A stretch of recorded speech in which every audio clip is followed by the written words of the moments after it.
Cardamon and Death by Jean Cole.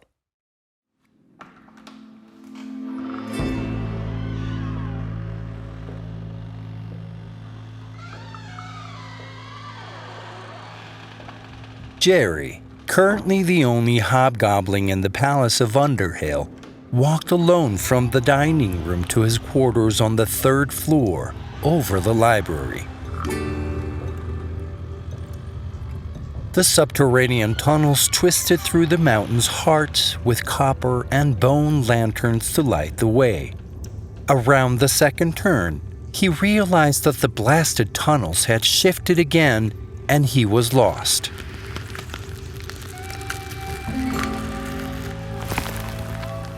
Underhill's tendency to move and shift at the mountain's fancy was one of the more annoying characteristics of the Fey Queendom's palace.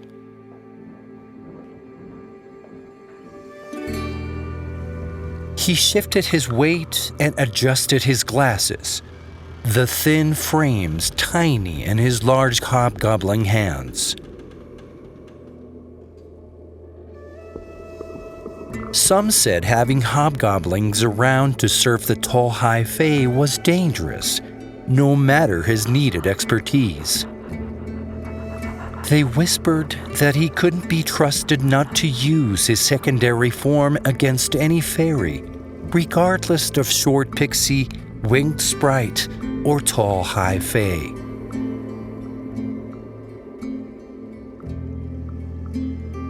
Despite this mistrust, Gerry had grown Underhill's library into an impressive collection during his last 3 centuries as librarian. It was true his Bogart form was nightmarish if provoked. But Gerry was very good at what he did, and very good at controlling his personal monster. Gerry stifled down curses and hunted for a familiar vase or sculpture.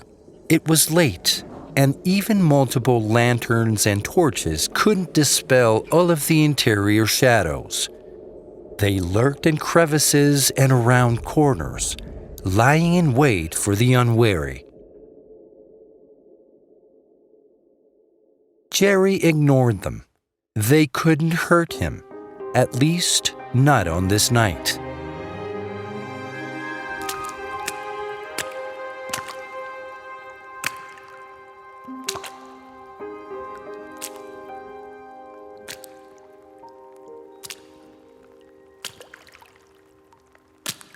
He rounded a curve and stopped in front of a statue of the first queen of Underhill.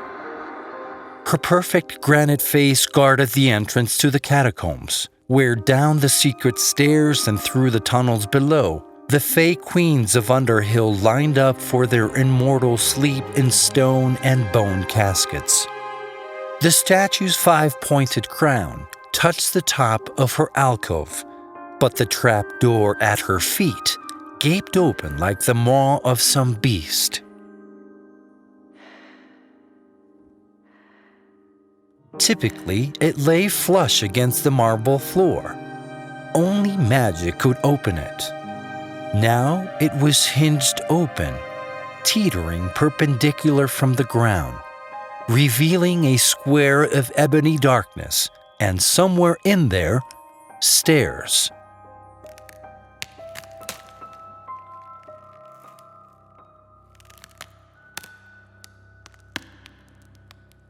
It was always closed. Should always be closed.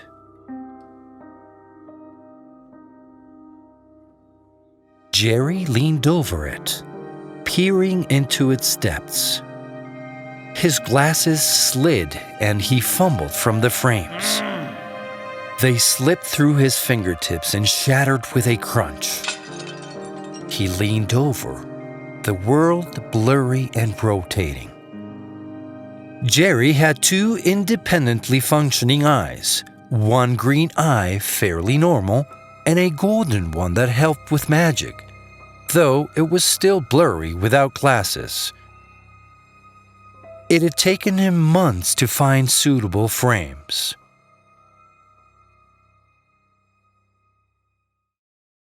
Cursing now, he bumped the open trapdoor with one shoulder, and it creaked dully under old hinges, the sound warping eerily. Something whispered along the hairs of his ears like the breath of a lover. He shifted, but the empty hallway was blurry but empty. A whisper of air came from the trapdoor, or maybe the statue, wrapping around his neck like the memory of a noose. He froze. It caressed his throat, pulled on his collar, and strained the buttons. Another whisper hit his nose, and he jerked up at the smell of cardamom and sandalwood, expensive morning elements. He backed away. None of his librarian's training had included this. The trapdoor teetered over the catacomb entrance, and he reached out to close it. "Leave it." A voice whispered from its depths.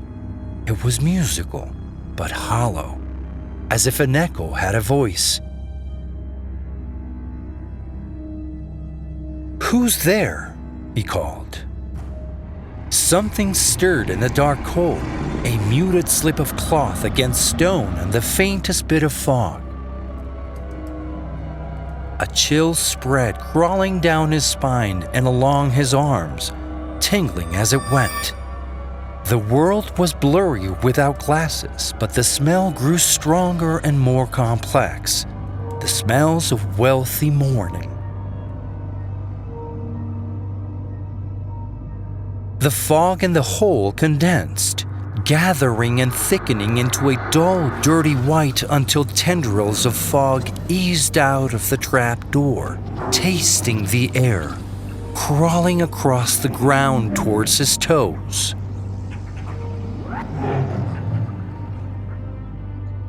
His hand hovered over the upright trapdoor to shut out the fog, keep it from the hall. "Leave the entrance," the voice whispered from below. His green eye whirled uselessly. He focused on his gold eye, asking it to pierce through the fog and darkness for what lurked below. An image formed, blurry but recognizable as the form of a high fae, with long flaxen hair flowing over her face and shoulders like a veil. Chills raced down his back. "Who are you?" The hair parted, and a skeletal face grinned through the fog and darkness, with skin pulled impossibly tight across high cheekbones and down into hollow craters. She was a beautiful skeleton with magical power swirling like dust motes in the sunken, empty eye sockets. Gerry panicked.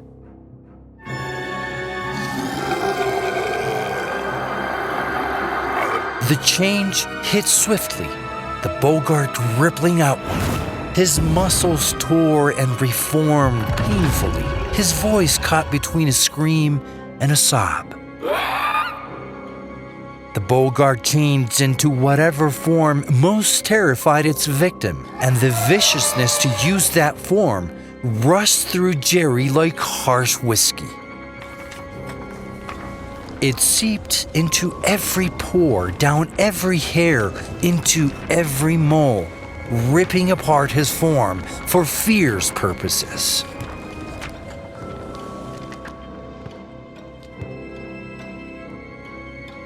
After a long moment, the panic receded, and the Bogart cackled in delight. His face felt strange, his mouth malformed with too many sharp teeth crowding his mouth. His tongue was longer and skinnier, darting out of his mouth to taste the biting air. Gerry watched helplessly, a prisoner in his own mind, as the boggart charged into the catacomb entrance. It bared fangs and half-foot-long claws in sharp welcome. Whatever form the boggart took in the damp darkness, Gerry couldn't see, but the ancient fairy queen fled before it. It seems even the immortal have fears.